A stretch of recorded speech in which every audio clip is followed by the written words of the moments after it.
High বন্ধুরা, এই দুপুরে খেতে বসেছি শাক মাছ। শাক আর মাছ করেছি শুধু। কি মাছ মা? পাঙ্গাস মাছ। পাঙ্গাস মাছ। আর শাক। হুম, আর ওইটা কি? দই, টক দই। টক দই। হুম, আজকে পাঙ্গাস মাছ, শাক আর টক দই দিয়েই খাওয়া হবে।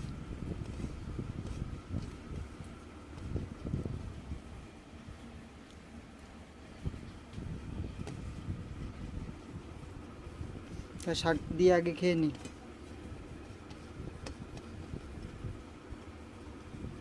শসা খাইতেছে, শসা দিয়েছে। হ্যালো।